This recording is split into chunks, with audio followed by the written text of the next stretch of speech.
président Tayaska Selassie a noté que les anciens religieux jouent un rôle important dans le renforcement des valeurs de tolérance, de coexistence et de solidarité. Le vice-premier ministre Mesgan Touruna a appelé à une modernisation urgente des services hydrométéorologiques en Afrique de l'Est.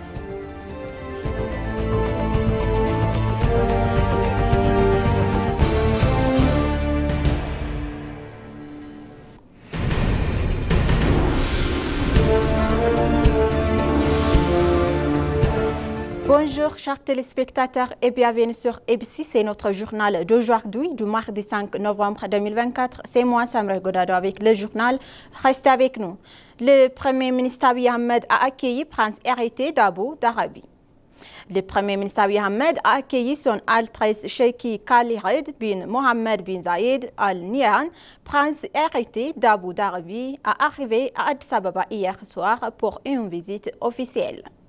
Je souhaite la bienvenue en Éthiopie à son Altesse Sheikh Khalid bin Mohammed bin Zayed Al Nahyan, Prince héritier d'Abu Dhabi, a déclaré le Premier ministre Abiy Ahmed dans un message sur les réseaux sociaux.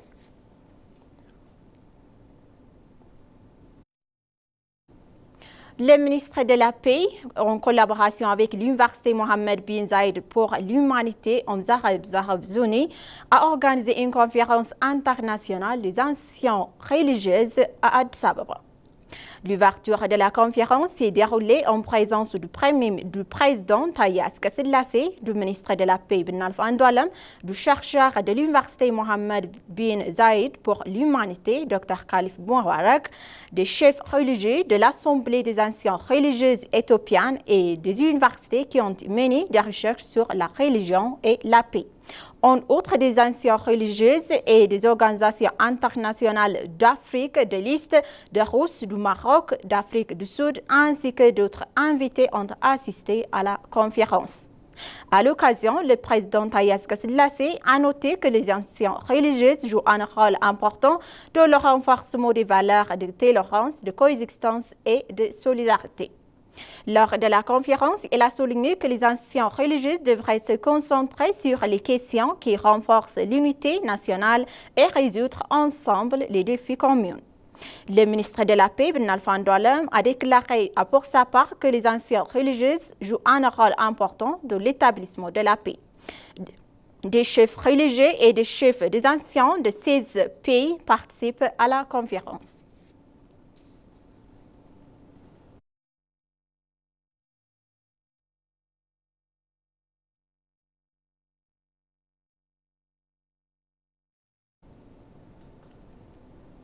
Le vice-premier ministre Mesgan Touruna a appelé à une modernisation urgente des services hydrométéorologiques en Afrique de l'Est pour atténuer les effets du changement climatique qui constituent les défis majeurs de cette époque. Une conférence de 2 jours organisée par le ministère de l'Eau et de l'Énergie s'est tenue hier sur le thème « L'intentative de l'Empire vert de l'Éthiopie, l'impératif d'une gestion durable des ressources en eau de la région ». Lors de l'ouverture de la conférence, le vice-premier ministre Mesgan Touruna a souligné la nécessité d'une coopération régionale et d'une action climatique audacieuse pour assurer un développement durable.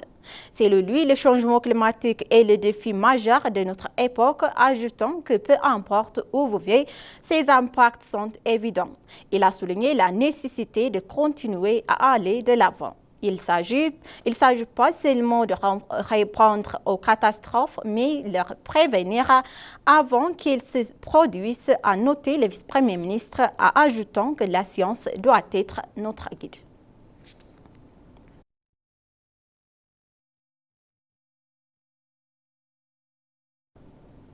La maire d'Addis Ababa, Adanech Abebe, a partagé un message sur sa page de réseaux sociaux concernant les visites en Malaisie.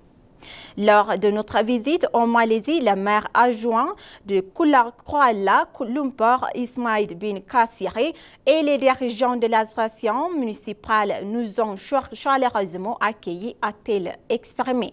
Au cours de la discussion, les deux ont déclaré qu'il y a eu une discussion fructueuse sur les moyens de renforcer les liens entre deux villes, notamment dans le domaine de l'urbanisation et de l'urbanisme, du développement de l'environnement et des infrastructures, de la protection et de l'entretien de l'environnement, des parcs publics, des investissements, de la santé, des affaires et du tourisme. La maire a ajouté au cours de notre séjour, nous avons visité le centre de contrôle intelligent du trafic et le jardin britannique de Perdna et mené un programme de plantation de jeunes arbres commémoratifs à Addis Ababa.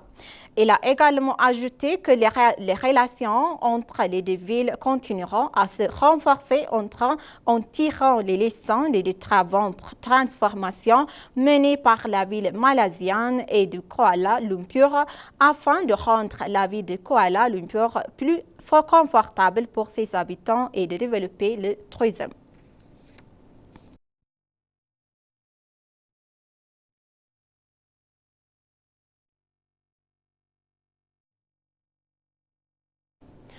L'Éthiopie et le Maroc ont annoncé qu'ils travailleraient avec détermination au renforcement de la relation bilatérale historique. L'ambassadeur d'Éthiopie au Maroc, Nardos Ayalo, a présenté une copie de la lettre de nomination au ministre marocain des Affaires étrangères, Nasser Bourita. L'ambassadrice Nardos a discuté des relations bilatérales des deux pays avec le ministre des Affaires étrangères. Lors de l'échange, l'Éthiopie et le Maroc ont exprimé leur détermination à renforcer leur relation historique de longue date, selon les informations de l'ambassade du Maroc en Éthiopie.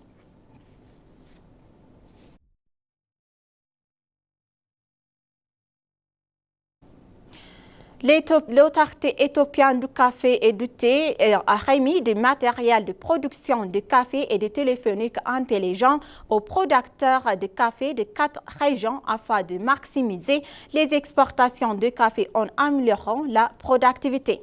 L'aide a été accordée aux agriculteurs de 22 districts producteurs de café situés dans les États régionaux d'Oromia, de Sidama, du sud de l'Éthiopie et du sud-ouest de l'Éthiopie. Quelques 440 000 agriculteurs devraient bénéficier de cette aide. Les représentants des 4 États régionaux ont reçu hier le soutien de l'autorité éthiopienne de café et du thé.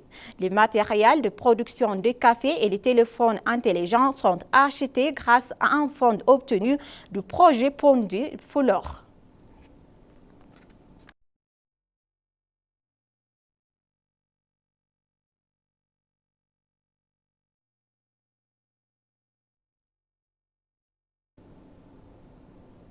L'ambassadeur d'Éthiopie à Djibouti, Birhanu Tsaggaye, est remerciement revenu d'une visite en Éthiopie et a discuté avec des experts de tourisme et des médias de Djibouti. Au cours de la tournée de la familiarisation organisée par l'ambassade en collaboration avec l'Ethiopian Airlines, les experts ont visité des destinations touristiques parmi lesquelles les parcs de l'unité Ntoto Friendship ainsi que les villages éco-historiques et touristiques de Wanchi Wandi. Après la visite, il a été indiqué que les experts ont présenté sur la chaîne de télévision nationale de Djibouti diverses émissions en français et en Somalie concernant les destinations touristiques en Éthiopie. Ils font également la promotion des destinations touristiques éthiopiennes à travers les journaux et les réseaux sociaux. L'ambassadeur Birhanu Tsaggaye a remercié les experts pour leur bon travail de promotion de l'Éthiopie lors de son séjour avec les experts selon les informations obtenues de l'ambassade. Les deux parties ont discuté de la situation dans laquelle le même envoyé éthiopien se rendra à Djibouti à l'avenir et les deux pays coopéreront pour développer des packages conjoints dans le secteur du tourisme.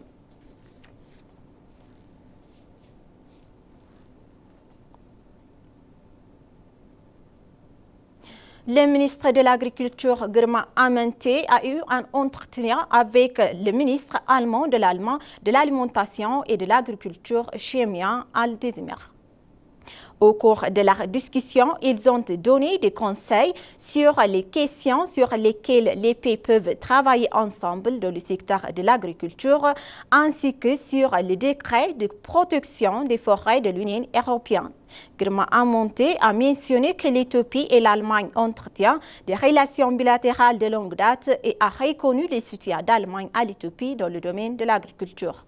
Le ministre a noté également que l'Éthiopie a réduit la dégradation des forêts grâce au programme Green Front Project qu'elle avait lancé il y a des années et a confirmé que le programme continuerait à être renforcé.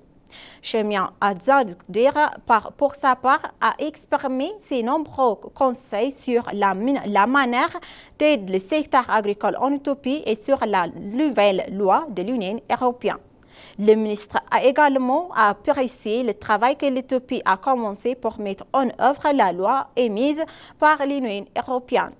Ils ont assuré que leur pays, l'Éthiopie, soutiendrait ses efforts pour assurer la sécurité alimentaire de ses citoyens ainsi que la transition verte de toutes ses capacités.